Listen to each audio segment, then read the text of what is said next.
The terminal at Kareth Station smelled of ozone and desperation.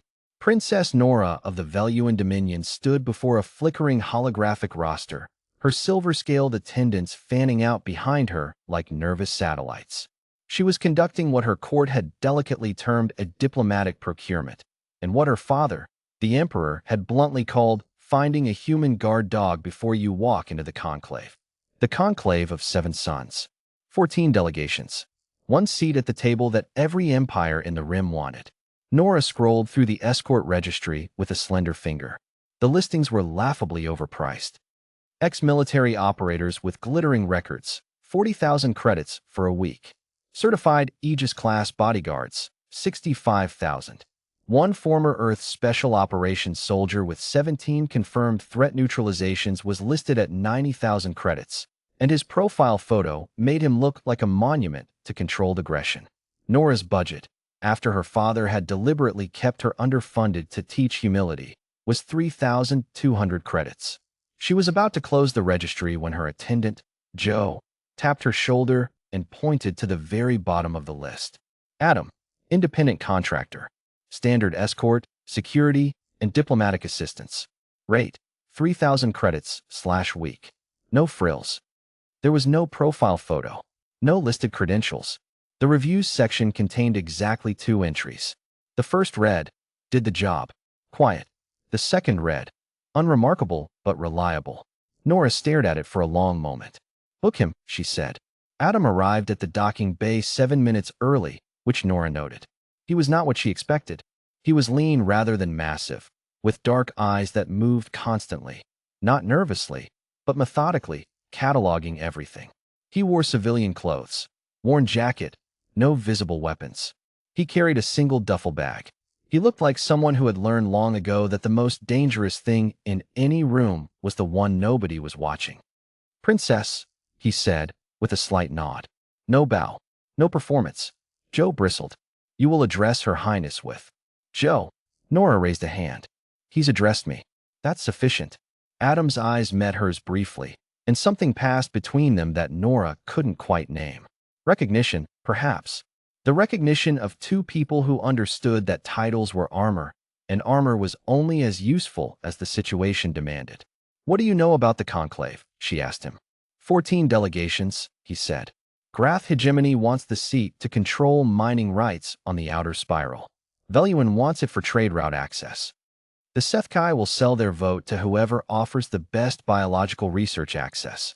The Domo Collective doesn't care about the seat. They're there to make sure nobody else gets it comfortably. He paused. The real danger isn't assassination. It's isolation.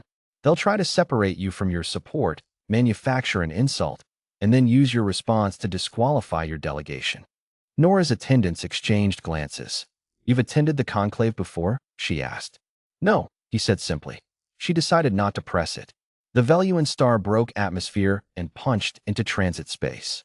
The conclave's neutral station, May Station, was 3 days out. On the first day, Adam said almost nothing. He walked the ship's corridors at irregular intervals, changing his timing each circuit. He ate with the crew, not the delegation. He sat in corners, never with his back to a door. On the second day, Ambassador New York, Nora's lead diplomatic official, a veteran of 40 years of interstellar negotiation, approached Adam in the observation lounge. You're ex-military, New York said. It was not a question. I've done some work, Adam said. Which branch? Several. New York studied him for a moment. The conclave will have Grath security operatives embedded in the catering staff. I've confirmed this through our intelligence contacts. Their standard approach is to compromise the water recyclers in the delegation suites, Adam finished. Mild sedative compound. Nothing that would show on a standard scan, but enough to make your princess seem sluggish and incoherent during the opening session. They did it to the Polini delegation in 2341. It worked. New York stared at him. That incident was classified. Adam said nothing. The ambassador walked away slowly and said nothing about it to anyone. But that evening, Nora noticed him speaking quietly to the ship's chief engineer. The water recyclers in the Veluan delegation suites were replaced entirely before they docked. May Station was a cathedral of commerce and cold politics. 14 delegations moved through its corridors like chess pieces, each surrounded by their own gravity of intent. The Grath delegation leader, a 7-foot creature named Dieth, whom the crew had quietly begun calling Da among themselves, caught sight of Nora on the first evening. His compound eyes tracked her across the reception hall. He moved toward her with the deliberate patience of something that had never needed to hurry because it had never encountered anything faster than itself. He stopped when Adam stepped sideways. Not in front of Nora. Not dramatically. Simply sideways. Into a position where any approach to the princess now required passing through him first. Dieth looked down at Adam. Adam looked up at Dieth. The Grath delegation leader had overthrown a planetary government. He had survived 7 formal challenges to his leadership, all of which had ended with the challenger's family offering condolences. He outweighed Adam by several hundred kilograms. He stopped walking. It wasn't that Adam did anything threatening. He didn't reach for a weapon. He didn't speak. He simply stood there, completely still, with an expression that communicated, across every possible species barrier and cultural difference, a single coherent message. I have done this before, and I know exactly how it ends. Dieth turned and moved toward the refreshment tables instead.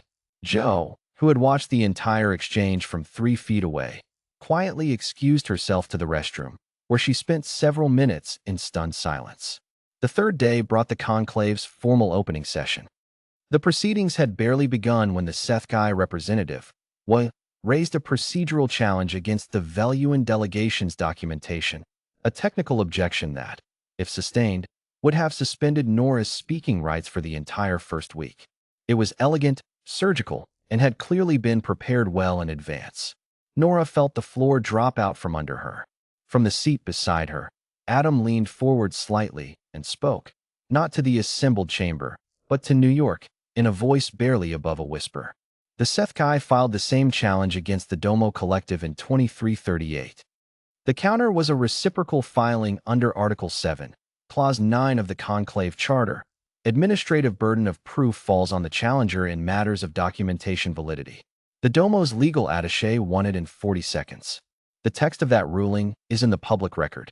New York had the counter-filing on the chamber's official record system within 90 seconds. The Sethkai challenge collapsed. The chamber went quiet in a very specific way, the silence of beings recalculating. It was after the session, in the corridor outside the main hall, that it happened. Emperor Hai of the Grath hegemony, not Dieth, but Hai, the emperor himself, who had arrived unannounced on the station's second day, came around a corner and stopped. He stopped because Adam had already stopped. They stood in the corridor, 4 feet apart. The emperor of the Grath hegemony, who commanded a fleet of 12,000 warships and had been described in 3 separate independent historical analyses as the most dangerous political entity in the Rim, and one human man with a worn jacket and a duffel bag. Nora watched. The Emperor's compound eyes moved across Adam's face slowly, the way a scholar reads a text that surprises them. Then Emperor Hai did something that his own delegation would later refuse to discuss publicly. He lowered his head. Not a deep bow. Not submission. A recognition. The kind given between people who understand each other across every possible difference. Hyo Ini Veth, the Emperor said. I know what you are. Adam said nothing. He nodded once. The Emperor moved on. On the transit home, Nora sat across from Adam in the observation lounge.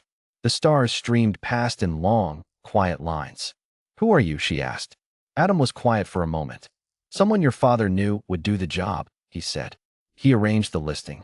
The low rate, the empty profile.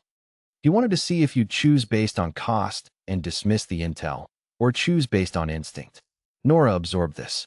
You work for my father. I worked with your father, Adam said. 20 years ago. Different context. He glanced at the stars.